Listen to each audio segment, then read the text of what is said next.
अमरजीत के वध किए सीता जी की याद में। आप लोग बाहर से सुना कि रावण हो जाए तो उनका मार सकता था, लेकिन विभीषण हो जाए तो नहीं मार सकते। राम का के मारी रावण के मारी। अच्छा, राम जी एक चीज बड़ा बढ़िया किए रहे कि युद्ध करे खातिर अपने साथे भालू बंदर लेके गए रहे। नहीं तो मनई इतना ज्यादा मतलबी और स्वार्थी होते। सोने के चीज देख ले तो ओकर ईमान बदलिन जाते। सोने का लंका देख ले तब ओकर का हालत होते। जाय के कहते हैं रावण जी, ए महाराज का तो झूठे परेशान होता है, तनी से लंका नगरी में हम कुछ दे देते हैं। चाप देना चाहिए उनका। राम जी के गर्दनिया हम ही दबाई दे। ए भैया, सत्य के मारी समरजीत के मारी सका सब बताओ थे, लेकिन रामायण पूरे रामायण में एक वीर ऐसा था जो राम जी लक्ष्मण जी हनुमान जी के मारे रहन पगलवाई दिए रहन। राम जी अगर मेहरारू के सहारा न लिए होते तो जान ला बचते न। जहाँ से भैया बिराह छोड़े वही से आगे से बिराह उठाते हैं। आओ गुरु जी।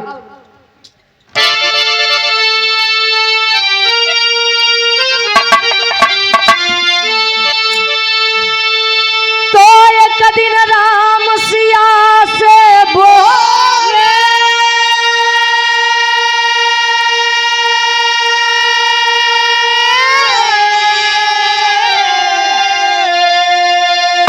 अरे मन में यह कारी के सोले,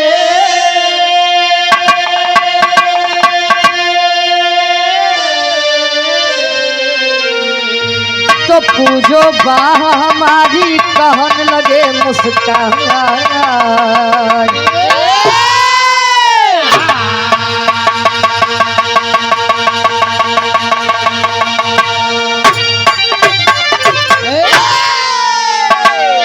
एक दिन राम सिया से बोले मन में अहंकार के सोले, पूजो बा हमारी कहन लगे मुस्काए।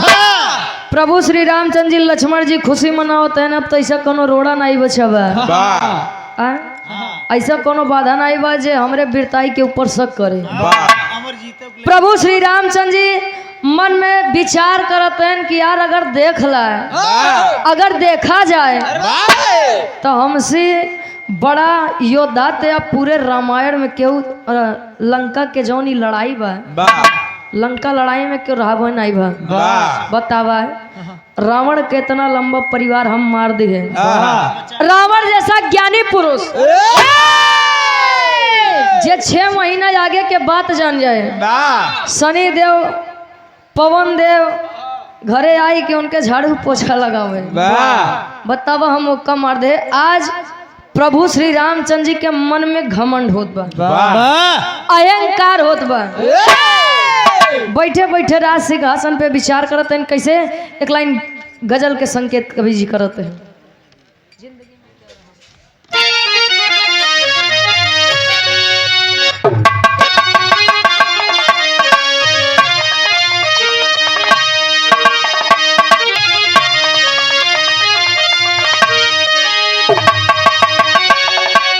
अरे जिंदगी में क्या रहा,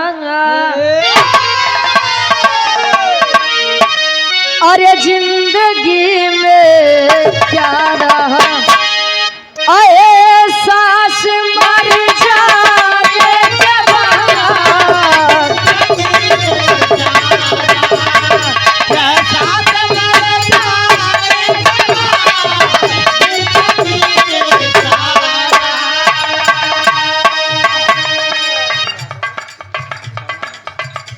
छतौना गांव से आप विजय बहादुर में क्या रहा,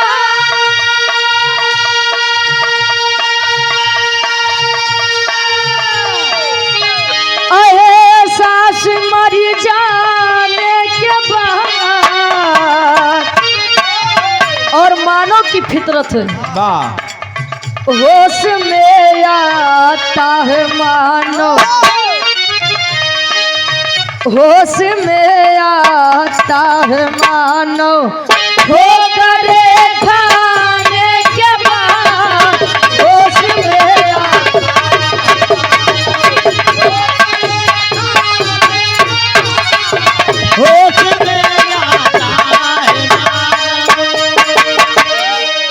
होश में आता है मानो ठोकरे खाने के बाद। इंसान जब भरोसा जिंदगी में अगर कुछ करना है, कुछ बनना है, किसी के ऊपर भरोसा कर लीजिए। भरोसा टूटा या तो आप टूट जाएंगे या तो बन ही जाएंगे। जे हिम्मती बा ओकरे खातिर। लेकिन कभी का भाव है कैसे?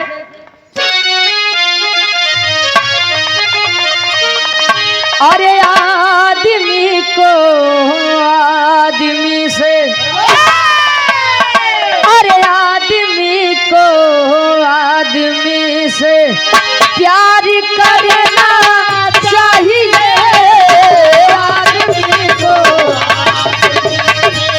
प्यार करना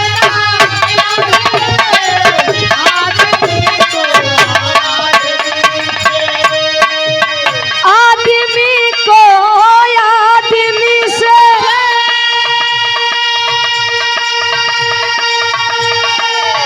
प्यार करना चाहिए।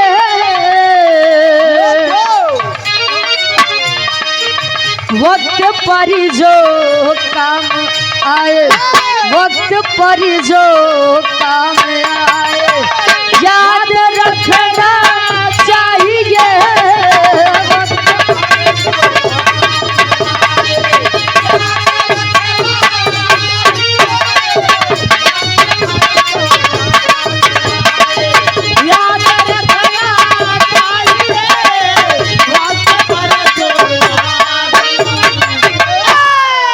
और पुनः धर्म के बड़े भैया आकाश यादव बिल्डिंग मटेरियल हेमापुर फूलपुर से 100 रुपये का महान आशीर्वाद। आदमी को आदमी से प्यार करना चाहिए।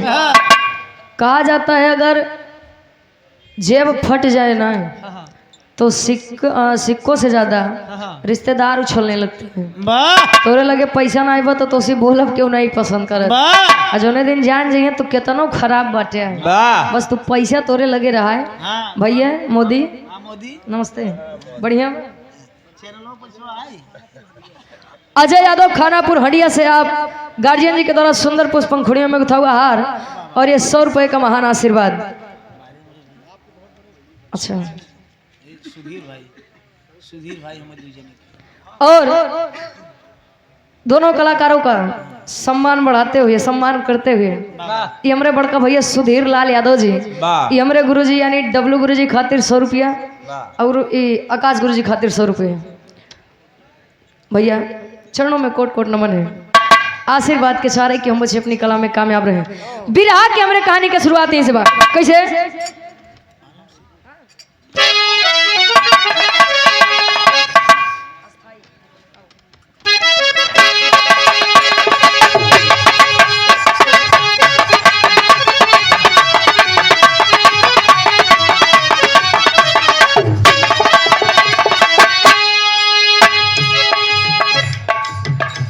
रावण का वध करके श्री राम घर को आए थे, घर घर में खुशी और दीप को जलाए थे।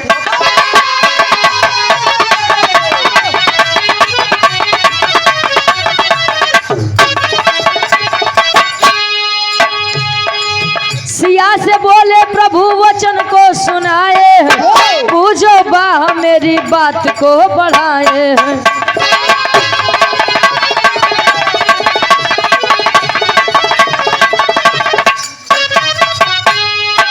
सुनकर बात सिया उनको तब निहारा है, सुनकर बात सिया उनको तब निहारा है, सुनकर बात सिया उनको तब निहारा है, सुनकर बात सिया उनको तब निहारा है। थोड़ा घमंड प्रभु मन में या बिचारा है, थोड़ा घमंड प्रभु मन में या बिचारा है।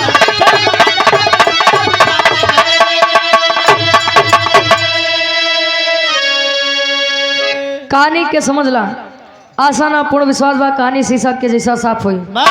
लंका नगरी जीत के जब प्रभु श्री रामचंद्र जी आए यार, अमर जीत के खेला खत्म कई के बढ़िया से सब लोग बैठा हैं, विचार करते हैं, विमर्श करते हैं। जाई के माई सीता से कहन ए हमार प्यारी, ए हमार दुलारी, ए हमार धनिया। कौन हो? पीछे वाली दे धनिया वाली नहीं।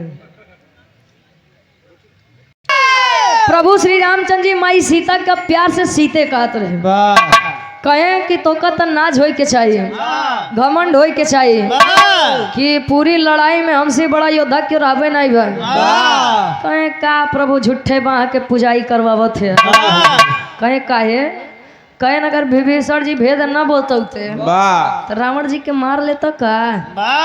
आए ए भैया, माई सीता जी कहीं अच्छा तुम्हारी है मतलब बाई है खुशी बा कि हम तेरे बाह के पूजा करिए, तब पूजब तब। लेकिन हमारे एक बात माना, कहें का कहें अभी एक वीर ऐसा है कि जेका अबे तोहर सामने नहीं भवा, आप मार दीजिए, मैं खुशी खुशी आपकी बाहों की पूजा करूंगी। वो वीर हा के माई सीता जी बताते हैं, एक लाइन गीत लगत बा। और आप विजय यादव भैया जी हेमापुर फूलपुर से 100 रुपए का महान आशीर्वाद के चाह रहे हैं। एक लाइन गीत लगत बा कैसे।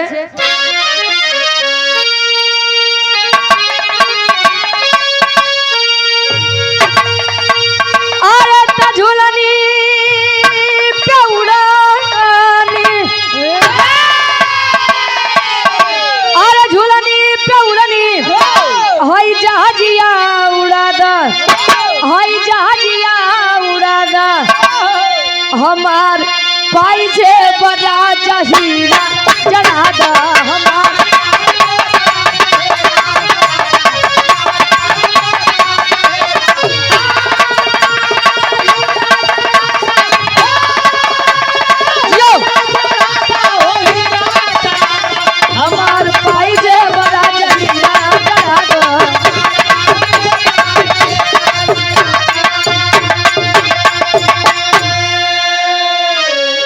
सीता जी कहा था इन प्रभु श्री रामचंद्र जी से कैसे। अरे बतिया के माना, अरे बतिया के माना, हमारे स्वामी तनी बतिया के माना, हमार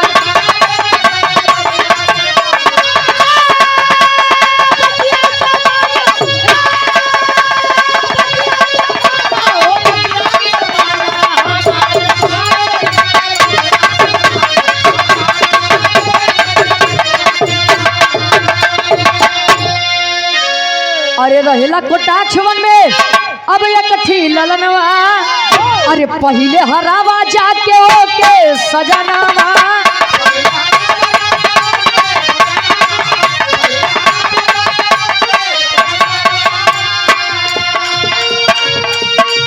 अरे यही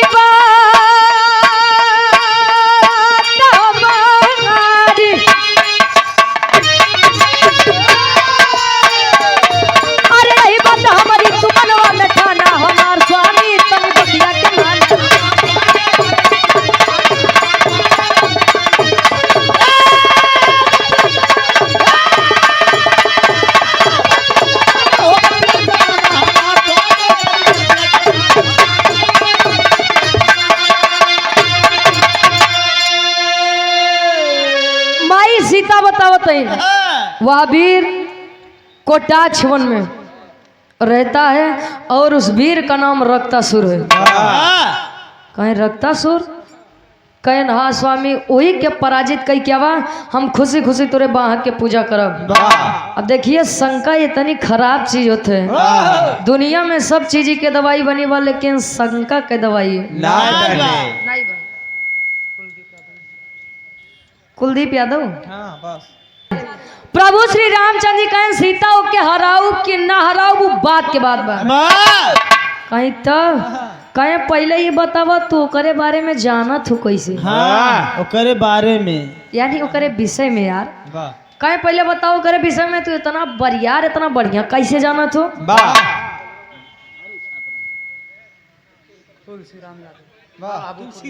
तुलसी राम यादव बोलो ठीक है। ये गार्जियन जी के द्वारा 100 रुपए का महान आशीर्वाद के चाह रहे हैं। माई सीता जी कहीं अरे प्रभु, अरे कम से कम ये अब तो शंका करब छोड़ देता है। जब हम इतना दूरिया आपसे रहे तब तो हम एक बात जान लीजिए, माता सीता प्रभु श्री रामचंद्र जी को सुरक्षित मिली, ये उनकी तपस्या थी। लेकिन माता सीता प्रभु श्री रामचंद्र जी को पवित्र मिले, ये रावण की मर्यादा थी।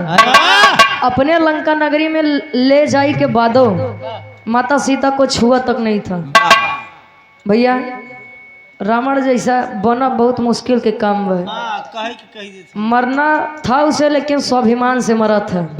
जानता था कि मैं प्रभु के हाथों मारा जाऊंगा, लेकिन कहे ना। ये जाने के बादो रावण अपने अभिमान अपने अहंकार के साथ मरेगा। ए भैया माई सीता जी कहा था अच्छा जाना ही चाहता ला तब बतावत हुई। माई सीता बतावे कैसे, एक लाइन गीत लगत बा।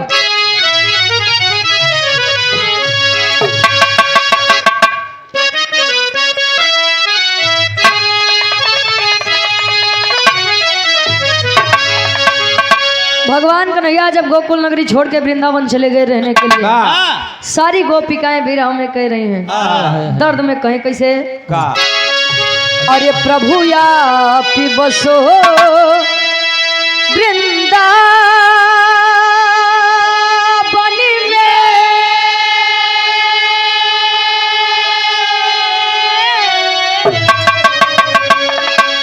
अरे प्रभु या बसो वृंदावन में, मेरी उम्र बीत गई गोकुल में। प्रभु या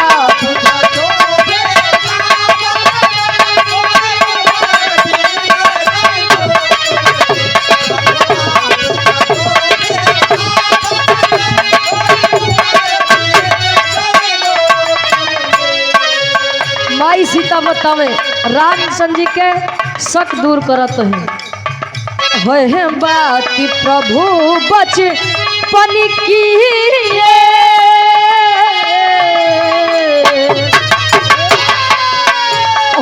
बात प्रभु बचपन की ये सखियन संग खेले बन गए। है बात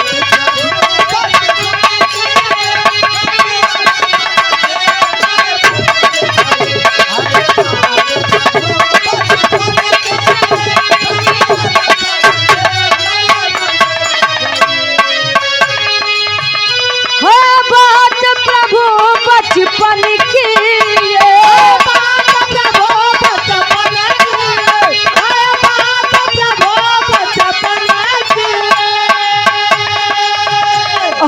बात प्रभु बचपन की ये सखियन संग खेले बन गए। तब बात सिया की सुन रघुबर, तब बात सिया की सुन रघुबर, अरे मन ही मन मुस्कान लगे। तब बात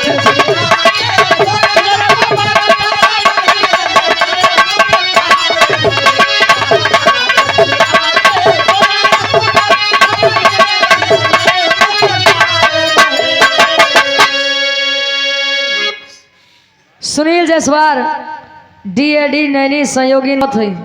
जब हम छोट रहे तो खेले बदे अपने सखी सहेलिन के साथे वन में गए। क्यों हाथी के मूर्त बनाए, क्यों घोड़ा के मूर्त बनाए, क्यों केथो के बनाए। और हम खेल खेल में करत करत एक लड़का के मूर्त बनाई दी है। और जब वो लड़का के मूर्त बनाए तो हमारे हाथे में फैंच गड़ी गए। भैंस भैंस नहीं फैंच यार, तो पढ़वे समझा था। कांटा छोटकी दीदी। ए भैया कहे जब गड़ी तो हम ओका जब निकाले तो हमरे जोन रक्त के बूंद गिरी, वो रक्त की बूंद उस मिट्टी के पुतले पर गिरी। और जब मिट्टी के पुतले पर गिरी तो उस बच्चे में जान आ गई। और हम जैसे घरे के तरफ प्रस्थान करे चले, लड़का पीछे से आवाज देत बा, माँ कहाँ जा रही हैं आप, मुझे छोड़ के कहाँ जा रही हैं आप। कहे स्वामी हमार उम्र छोटी रही है, हम डर से शर्मवश उ लड़का के अपने साथे लिया उचित नहीं समझे। बात कहाँ छोड़ू, अरे बतावत है यार। कहे यहाँ से मैं शर्मवश उस बच्चे को वहीं छोड़ के चली आई। मैंने उसे बताया कि तेरा निवास कोठार छुवन के गुफा में रहेगा। और मैं तुझे वरदान देती हूँ कि कोई तेरा वध नहीं कर पाएगा। जो भी तेरा वध करने आएगा, तेरे शरीर की जितनी बूंदे जमीन पर गिरेगी, रक्त की बूंदे जितनी जमीन पर गिरेंगी, उतने नए रक्तासुर जन्म लेंगे। मैं आशीर्वाद दे के चली आई। जा स्वामी तो के वही से लड़ाई के बाद कहे बस है तो नहीं छोड़ बात। जब हम रावण का नहीं छोड़े, हाँ तो इनका का छोड़ो। चल दिए प्रभु श्री रामचंद्र जी सेना सजा के, हनुमान जी साथे, लक्ष्मण जी साथे, श्री रामचंद्र जी। अच्छा बाकी सेना बस जय श्री राम, जय श्री राम, ये करे बदे रही। बाकी कुल खेला थे हनुमान जी करत रहे। बढ़िया पहुँचे, आ जब पहुँचे तब खाटी इलाहाबादी तर्ज लागत बा।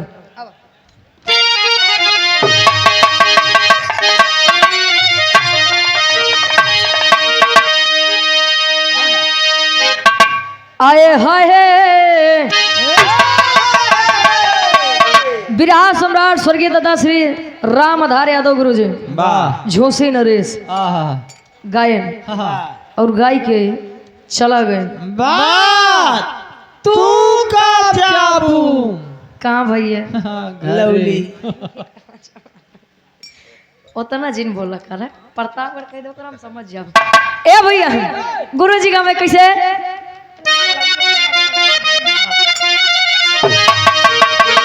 अरे राम झकोर मारे झूलनी, अरे झकोर मारे झूलनी, कहीं साड़ी लहराए हो झकोर मारे झूलनी। एक तनी से बदला है। विराट सम्राट आप स्वर्गीय गुरु हैदर अली गुरु जी गावत रहे। एक कैसेट निकाले रहे, कैसेट के नाम रतौंदिया जीजा। जब जीजा आए ससुरारी तब अरे राम घुसुरी गवा बरधा गा सार बरधा, अरे घुसुरी गवा बरधा, कहे सरी माझारी घुसुरी गवा बरधा।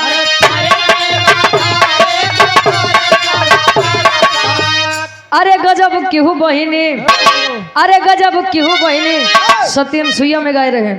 माई सती जी, अनसुईया जी तीनों देवी का कहत है। बड़की पतिव्रता बना तरफ अब सम्हारा तुहार के है। अरे गजब केहू बहिनी कहे छीनियो ना भतार हो, गजब केहू बहिनी। अरे लिखा लगोरी पतिया, अरे लिखा लगोरी पतिया, पिया परदेश हो, लिखा लगोरी पतिया। अरे हमार मुड़ी कटली, अरे हमार मुड़ी कटली, मोर बूढ़ा माई हमार मुड़ी कटली। एक लाइन ये ले हमार मन पसंदीदा। अरे घुमा के गोरी मरलो। विराट सम्राट स्वर्गीय दादा श्री राम कैलाश यादव जी एक बात कहते रहे। कहे तेरी मेरी आंख लड़ी, लोगों ने बदनाम किया, कहे दुनिया के बक्का दे। हम तू अपन काम की है। क्यों क्यों कहे ला उमरिया के दोस्त बा, कही के गए सूरदास ही सब नजरिए के दोस्त बा। कहे अरे घुमा के गोरी मरलू, अरे घुमा के गोरी मरलू, नयना वैसे बान हो घुमा।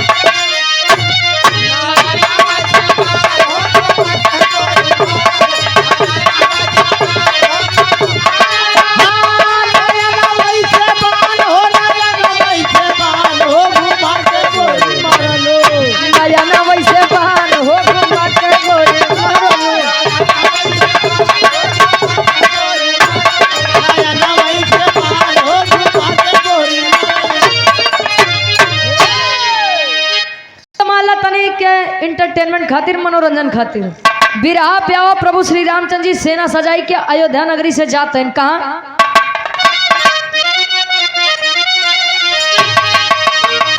अरे चले श्री राम अपन, ए बाबू चले श्री राम अपन, सेना वा सजाई चले श्री राम।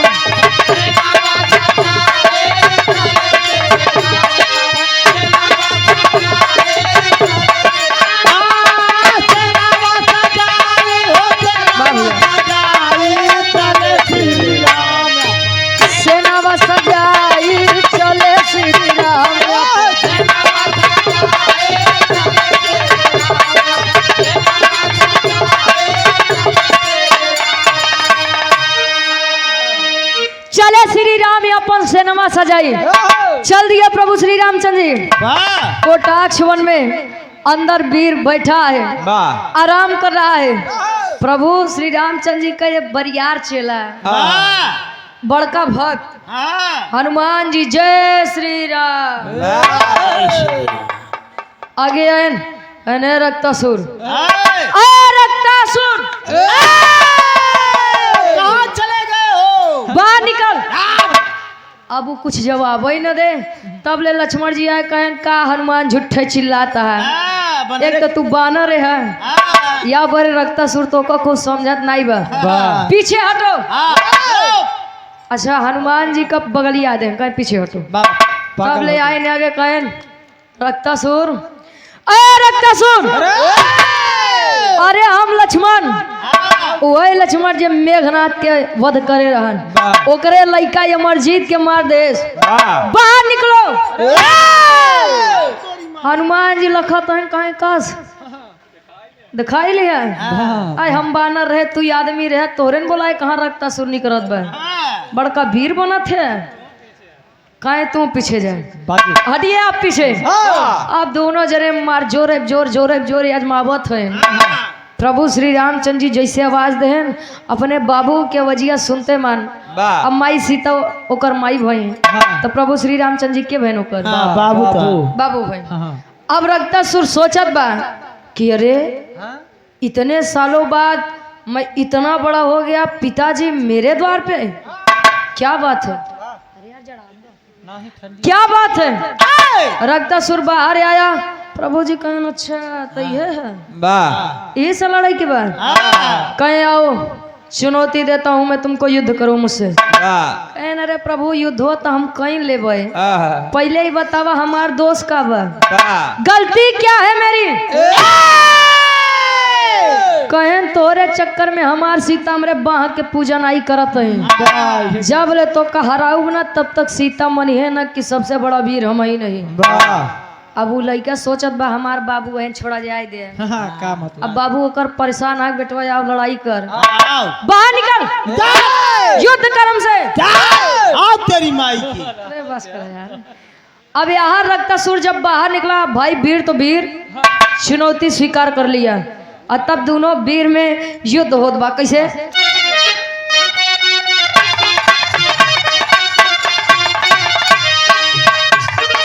दोनों वीरवन में तब होला लड़ाई।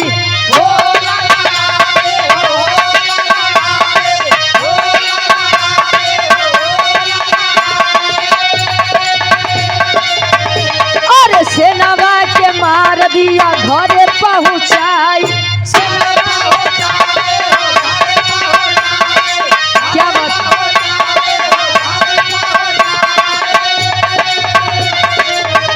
अरे सुन के खबर चलली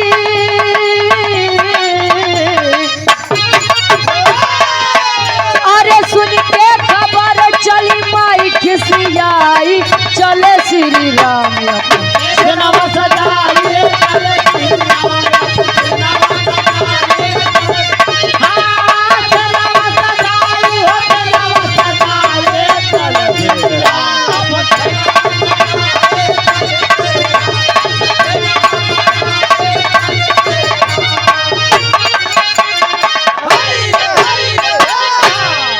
सुनील जायसवाल नैनी प्रयागराज से भैया जी के द्वारा इस भाव का सम्मान करते हुए 100 रुपए। तरफ रक्तासुर अकेला और एक तरफ प्रभु श्री रामचंद्र जी अपनी पूरी सेना के साथ युद्ध कर रहे हैं।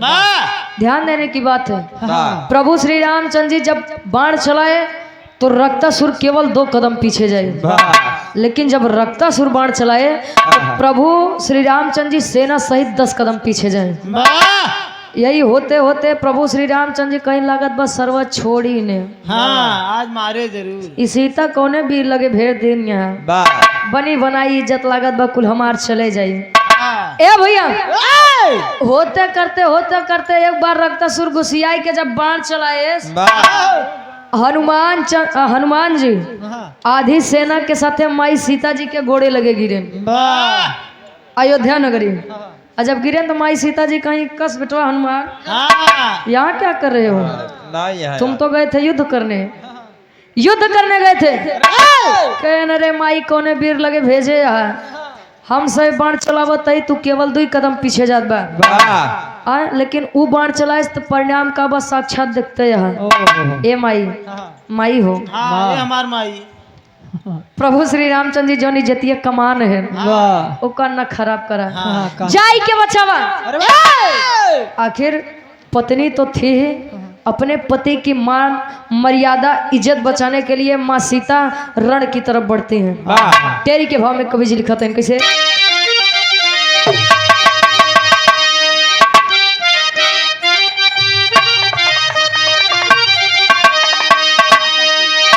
अरे माता की ममता ज्वाला बन गई, अरे माता की ममता ज्वाला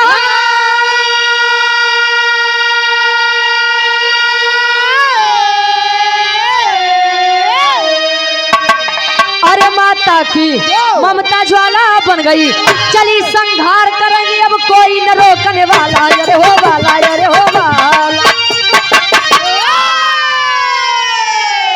माता की ममता ज्वाला बन गई, चली संहार करने अब कोई न रोकने वाला।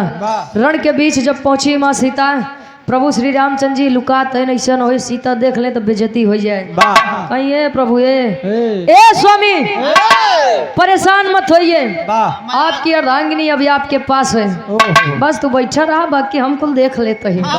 बैठे तो तोरे बस कुछ ना, बैठा रहा खाली। माई सीता का भी सहारा प्रभु श्री रामचंद्र जी को लेना पड़ा। पापट के भाव में कवि जी लिखते हैं कैसे,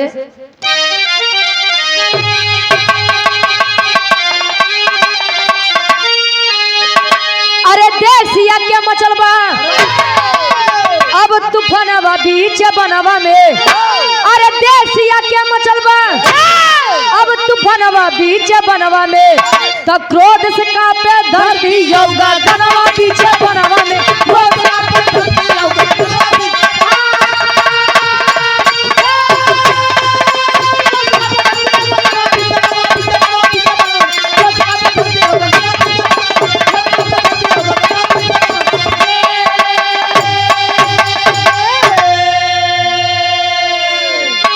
मचा है हाहाकार देवी जब चंडी रूप बनाई हो, सारे देवता सोचे लगे इनका के समझाई हो, अरे सोच सोच के मन में करे अब गुणनवा बीच बनवा में, तो क्रोध से कांपे धरती यो गगनवा बीच बनवा में।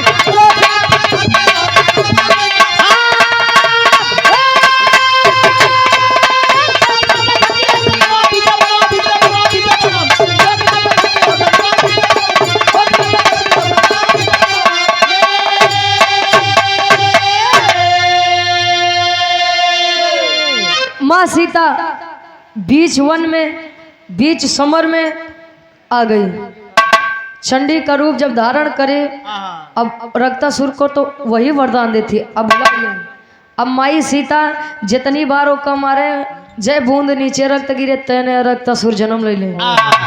एक हाथ में खप्पर एक हाथ में भुजाली, माँ रक्तासुर का संहार करे।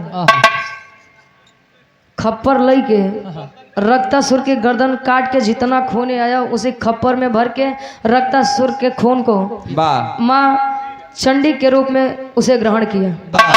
अब खूने के प्यास इतना ज्यादा बढ़ गया, खून पीने की इच्छा इतनी ज्यादा बढ़ गई, माई सीता सृष्टि के सर्वनाश करे बदे उतारू हुई है, आगे बढ़ रही हैं। जे सामने आवत बा वही के गला काट के खून पी ले। सारे देवी देवता सोचते हैं विचार करते हैं आखिर माई सीता के समझाई के।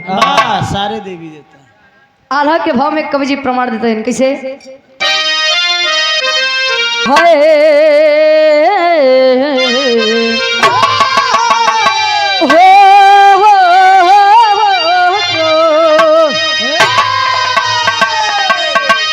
अरे देवी देवता मिल के बोले सोनता भोले दानी,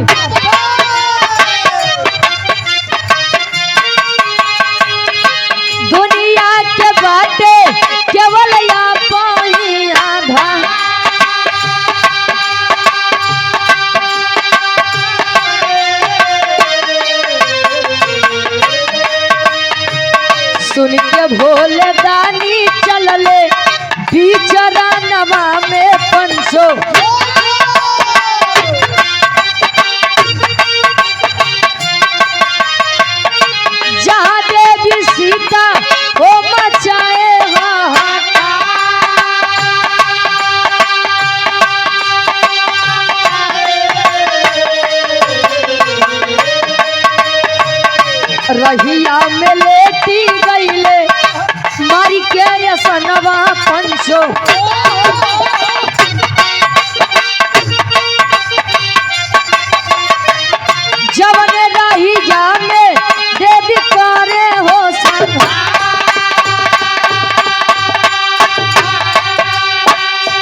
सभी देवी और देवता माई भगवान भोलेनाथ के पास गए।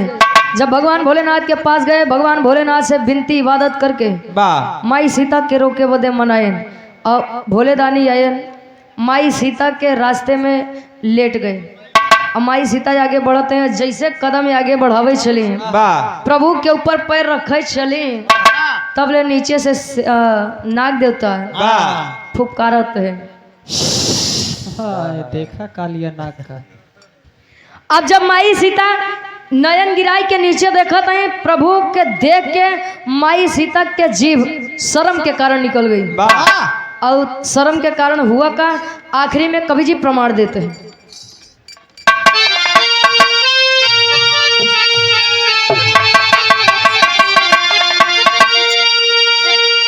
अरे लोक लाज के लज्जा से,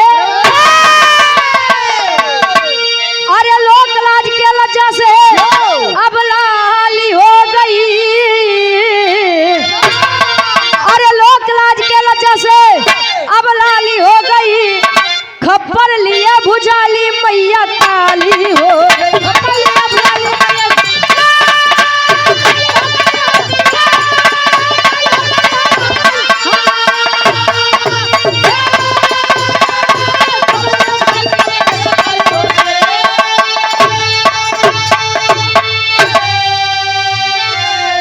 अरे नयन गिरा के देखे देवी लेटे भोले दानी हो, तो देव प्रभु के देवी सीता हुई शर्म से पानी हो।